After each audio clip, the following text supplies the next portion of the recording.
One time I participated in a paid research experiment. I was basically tricked into thinking I was drunk. I was placed in a room with 2 other people and we were instructed to drink vodka with cranberry juice over a period of time while we socialized. After we drank, I was placed in a room where I had to read some flashing words on a computer. I felt pretty drunk at this point. When the researcher came back into the room, he gave me my car keys and said I was never actually given alcohol.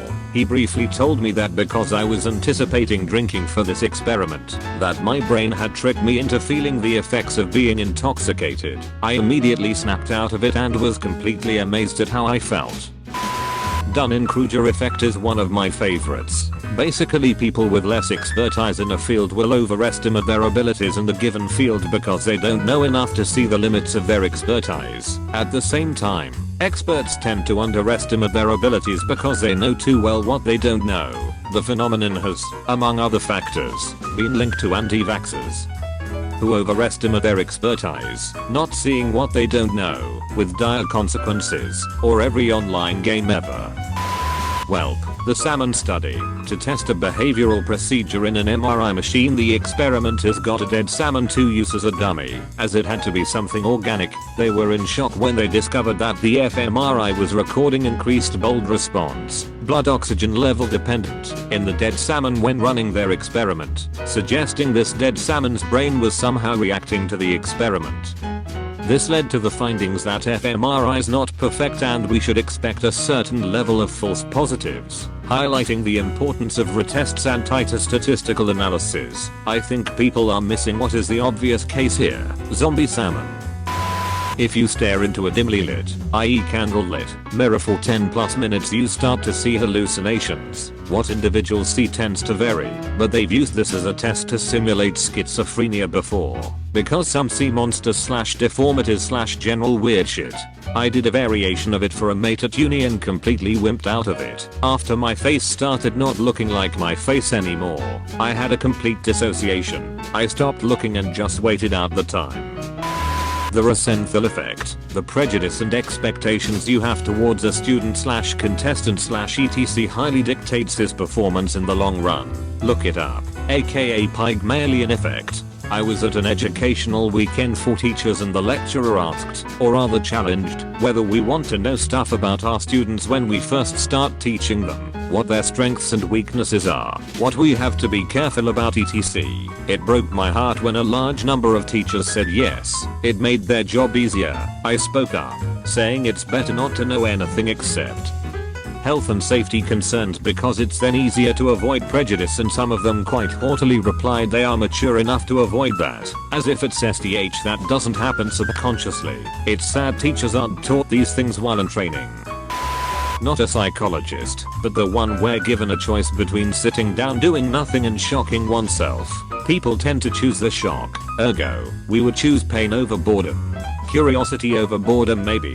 Stimuli, even negative, no stimuli, which is a great allegory for the darker consequences of this experiment. Self-harm. Many people can't understand why people self-harm, and I'm the same myself for the most part, but a simple experiment like this shows us how it can happen in a more extreme setting.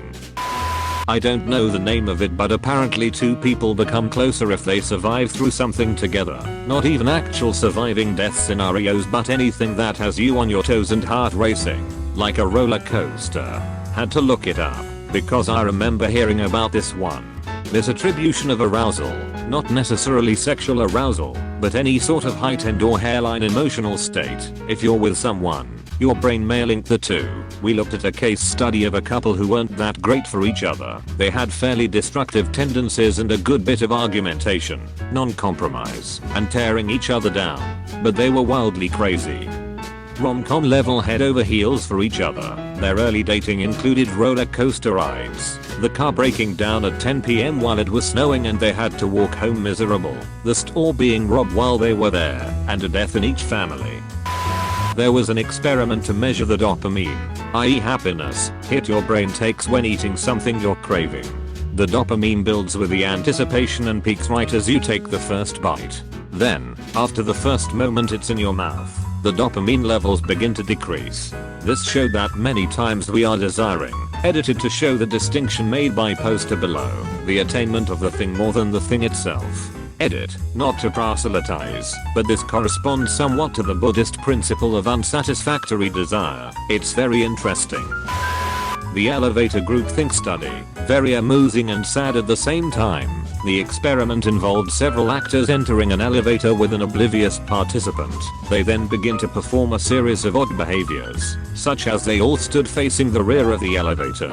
Inevitably, everyone else who got on ended up also facing the rear so as not to stand out from the rest. The study demonstrates how easily people succumb to group pressure to behave in a certain way. Just the general psychological phenomenon of loss aversion. In cognitive psychology and decision theory, loss aversion refers to people's tendency to prefer avoiding losses to acquiring equivalent gains. It is better to not lose $5 than to find $5. It's basically why insurance companies exist. Mice were put on two sides of a wall with a door in. Only the right mouse could open the door. Slowly, they filled the left mouse's room with water, and eventually when right mouse saw them in danger, they opened the door. However, mice that had previously been on the left side and were now on the right, mice who had previously been wetted, opened the door considerably faster because they knew how unpleasant it was to be in the other scenario. Basically, mice have empathy. Hedonic adaptation. Put simply, a person who had just won the lottery and another person who had just been paralyzed took a survey to measure their life contentment. Obviously it was high and low, respectively. However, they both took the same survey a year later and both scored similarly. The point being that regardless what happens to you in life, good or bad, you will always adapt and spend most of your life feeling neutral. Split brain studies. One example, by providing differing information to each hemisphere of the brain in split brain individuals, those with a severed corpus callosum, meaning there's no communication between the two hemispheres, they found that people would actually physically grab their own hand with their other hand if they saw it making a mistake. Basically each side of the brain controls one side of your body, and in split brain people you can actually make both sides display a disagreement with the other, which is insane if you think about it. If you train a rat to press a lever for cocaine, and then put it in a box with only that lever, it will press that lever as much as you'll allow it. The rat will stop eating and drinking, and just do cocaine. If you train a rat to press a lever for cocaine and then put it in an enriched environment, egg other rats to play with, toys, place to explore, where it could still press the lever for cocaine, it may press the lever occasionally but not as frequently as its counterpart in the dull environment. These findings were a big deal in the behaviorism world because they put a lot of previous results into context and help explain the link between poverty and drug use. Research on learned helplessness is fascinating. Researchers would put dogs into shuttle boxes, long cage-like structures that the dog could move around in, and would shock the dog through the floor on one side of the box. The dog, at first, could easily escape the shock by moving to the other side of the box. Eventually, the researcher adds a wall so the dog can't escape the shocks. It just sits there, being shocked without escape.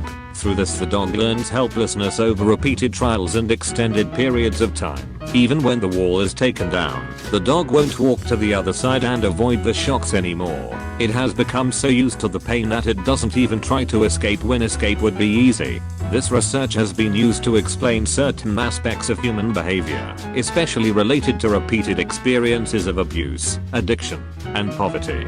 It takes a long time to get somebody out of this mindset, and is possibly one of the reasons why people get stuck in terrible situations. Research on cognitive dissonance. Basically, the idea is that when we have two contradictory beliefs, we unconsciously adjust one to make it compatible with the other. For example, in one experiment, participants that were paid less to do a boring task found the task to be more interesting than those that were paid more. We unconsciously reason like this: if I didn't do it for the money, then I must have done it because it is interesting. Our minds work like this pretty often.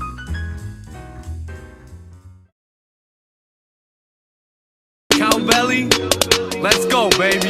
The monetization is dropping your eating to stop a migration of top innovation and content creation in an opposite way. I saw your new status and got inspiration to drop a new cape. On top of your face is a mock and the face of the clock is still raised. The mob is impatient, monster is late, cannot just escape. You'll drop like a cape. YouTube Ukraine, you thought you would make it. Asked all the creators who want to get paid for their awesome creation. So take the advice of a god and make it. All I got to say is Cowbelly TV gets more traffic than a metropolis. Yes bitch, that's me. And I'm still looking for where my profit is.